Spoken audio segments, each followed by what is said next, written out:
আমরা আজকে গৌসিয়া তরবিয়াতে নিসাব থেকে নফল সদকা সম্পর্কে একটু আলোচনা করব।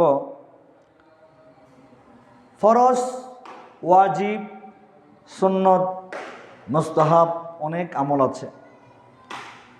নফল নামাজ এটা হচ্ছে অতিরিক্ত, নফল সদকা অতিরিক্ত, নফল কোনো আমল এটা অতিরিক্ত, যেটা ফরজের মধ্যে কমতি থাকলে, ফরজের মধ্যে একটু যদি কমতি হয়, ময়দানে হাসরে সেই নফল দিয়ে ফরজকে ডাকানো হবে। সুবহানাল্লাহ। নফল সদকা সম্পর্কে আজকে সিলেবাসের মধ্যে আলোচনা এসেছে।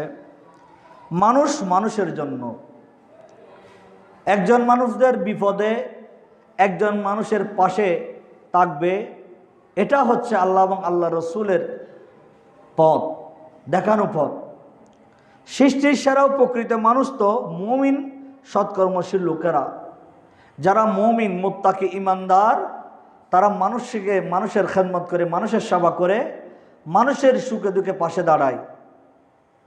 আমরা শুধু নামাজ, রোজা, হজ, যাকাত ইবাদত করি, দুনিয়ার মধ্যে সৃষ্টির সেবার মাধ্যমেও, নফল সৎকার মাধ্যমেও আল্লাহর সন্তুষ্টি অর্জন করা যায়। সুবহানাল্লাহ। আল্লাহ রাব্বুল আলামিন ইরশাদ করেন, ইন্নাল্লাযীনা আমানু ওয়া আমিলুস সালিহাত উলাইকা হুম খায়রুল বারিয়া। নিশ্চয় যারা ঈমান এনেছে ও সৎকর্মসমূহ করেছে, তারাই হচ্ছে সৃষ্টির সেরা। নিশ্চয় যারা ঈমান এনেছে, সৎকর্মসমূহ করেছে, ভালো কাজ যা যা আছে করেছে, তারা হচ্ছে সৃষ্টির সেরা। প্রকান্তরে যারা ঈমান হারা, বিপদগামী, যাদের কাছে ঈমান নাই, নামাজ নাই, রোজা নাই, হজ নাই, যাকাত নাই, সদকা নাই, মানুষের কোনো উপকার করে না, ওই বিপদগামী বেঈমান মানুষগুলা, ঈমান হারা মানুষগুলা চতুষ্পদ জানোয়ারের চেয়ে অদম। বিভিন্ন বাঘ, ভাল্লুক, সিংহ, হাতি, যে পশু আছে বনে, ওই পশুগুলোর থেকেও আরো নিকৃষ্ট। নাউজুবিল্লাহ।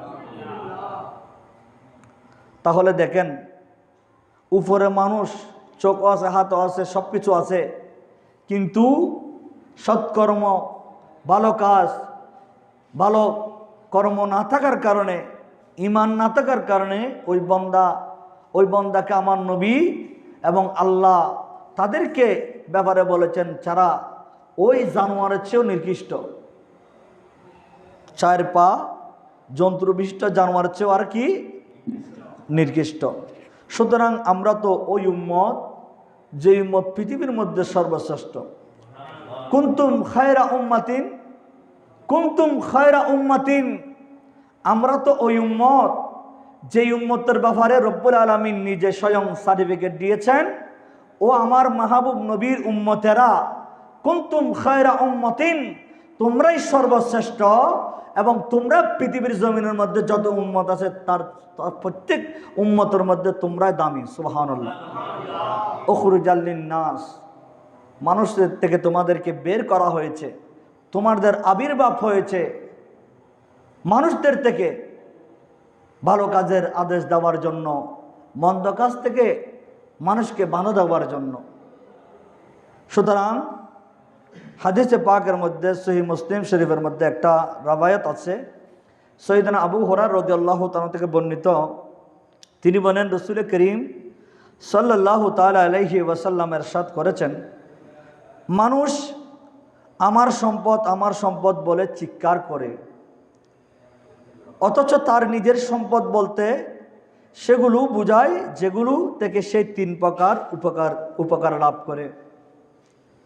3 প্রকারের মধ্যে যেটা 1 নম্বরের মধ্যে, খেয়ে দিয়ে যা শেষ করে, যে যা খায় খেয়ে দিয়ে শেষ করে দে, পরিধান করে যা পুরানো করে, যে কাপড়গুলো সে পড়তে পড়তে পুরানো হয়ে ছিঁড়ে ফেলে। 3 নম্বর, আল্লাহর পথে দান করে যা সঞ্চয় করে, আল্লাহর দেওয়া বিধান মোতাবেক চলে, সে মানুষকে দান করে, সদকা করে, যাকাত আদায় করে, গরিব মিসকিনের পাশে দাঁড়ায়, আহার দেয়, ওই সবগুলো হক আদায় করে, সেই সঞ্চয় করে জমাই করে রাখে, সেগুলো তার নিজের সম্পদ। সুবহানাল্লাহ। না হয় আমার 1 কোটি টাকার সম্পদ আছে, আমি কবরে চলে গেলাম, ওই সম্পদ কি আমার কবরে যাবে? যেগুলো আমি খেয়েছি, যেগুলো আমি পড়েছি, যেগুলো আমি মানুষের কল্যাণে বিলীন করেছি, মানুষের কল্যাণে দান করেছি, এগুলো আমার পরকালে আমার কাজে আসবে, আমার নাজাতুর উসিলা হবে। সবগুলো করে যেগুলো আমি ব্যাংকে সঞ্চয় করেছি আমার কাজে এসেছে, এগুলো হচ্ছে আমার সম্পদ। সুবহানাল্লাহ। প্যারা হাজরিন, হাদিসে পাকের মধ্যে রাসূল পাক সাল্লাল্লাহু আলাইহি ওয়াসাল্লাম ইরশাদ ফরমায়েছেন, ইরশাদ করেছেন, তোমরা নিরলসভাবে সদকা করে যাও। তোমরা একাধারে সদকা করে যাও, কারণ সদকাকে অতিক্রম করে কোনো বালা মুসিবত আসতে পারে না। সদকাকে অতিক্রম করে কোনো বালা মুসিবত আসতে পারে না। আপনি যখন সদকা করবেন, আপনি যখন বিভিন্ন সদকা করবেন, একটা গরিব মানুষকে আপনি কিছু দিলেন, একজন অভাবীকে খানা খাওয়ালেন, আপনি রাস্তা দিয়ে যাওয়ার সময় একটু ভালো কথা বললেন, আপনি কোনো একটা মান্নাত করে মাদ্রাসা মসজিদে দিলেন, অথবা আপনি কোনো জায়গা বের হওয়ার সময় আপনি বিভিন্ন যেখান থেকে সহি আলেম তৈরি হয় এরকম মাদ্রাসার জন্য আপনি দান করলেন।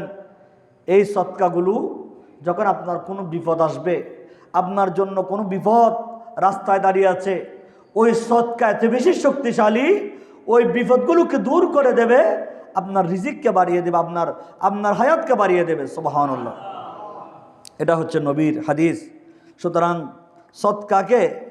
সদকাকে কি করতে পারে না, সদকাকে ডিঙ্গিয়ে, সদকাকে এই ওভারটেক করে বালা মুসিবত আসতে পারে না। সেই জন্য সদকা তো তরাদ্দুল বালা, সদকা মানুষের বালা মুসিবত কি করে দেয়, দূর করে। যেমন হাদিসে পাকের মধ্যে রাসূল পাক সাল্লাল্লাহু আলাইহি ওয়াসাল্লাম বলেছেন, 2 জন মানুষের মাঝে ন্যায় বিচার করে দেওয়া, এটাও সদকা। সদকা শুধু আমি টাকা দিলাম এটা না, সদকা অনেক রকম আছে, নফল সদকা। 2 জন মানুষকে তাদের ন্যায় বিচার করে দেওয়া, এটাও সদকা। এবং কোনো দুর্বল মানুষকে বাহন বা গাড়িতে উঠিয়ে দেওয়া, আমি দুর্বল একজন মানুষ, অসহায় মানুষকে আমি বাজারে নিয়ে গেলাম, টাকাগুলো আমি দিলাম, অথবা আমার মোটরসাইকেলে করে নিয়ে গেলাম, এটাও সদকা। তার মাল সামগ্রী উঠিয়ে দেওয়া সদকা। একজন বৃদ্ধ মানুষ, সে বাজার থেকে আসতেছে, তার তোয়ালেটা, তার বাজারের ব্যাগটা আমি বহন করে নিলাম, যেহেতু সেই বৃদ্ধ হওয়ার কারণে সে পারতেছে না, আমি আমি যুবক, আমি তার ব্যাগটা হাতে নিয়ে তার ঘরে পৌঁছাই দিলাম, সে আমার জন্য দোয়া করবে, আমার জন্য আল্লাহর কাছে দোয়া করবে। সুতরাং একজন মানুষকে যে আমি হেল্প করলাম, সাহায্য করলাম, এটাও অনেক বড় সদকা। সুবহানাল্লাহ।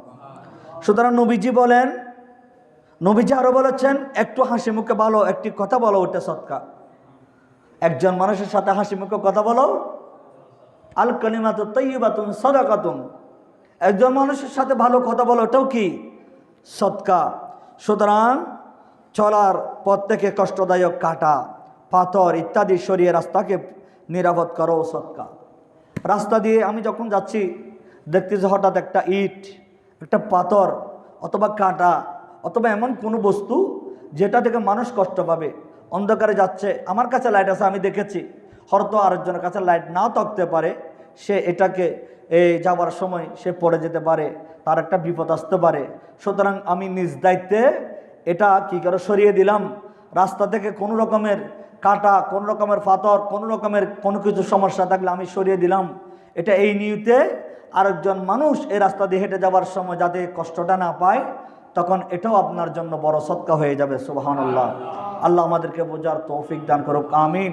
ওয়া আখির দাওয়ানা আলহামদুলিল্লাহ রাব্বিল আলামিন। আসসালামু আলাইকুম ওয়া রাহমাতুল্লাহি ওয়া বারাকাতুহু। আল্লাহুম্মা সাল্লি আলা সাইয়্যিদিনা মুহাম্মাদিন ওয়া আলা আলি সাইয়্যিদিনা মুহাম্মাদিন ওয়া বারিক ওয়া সাল্লিম।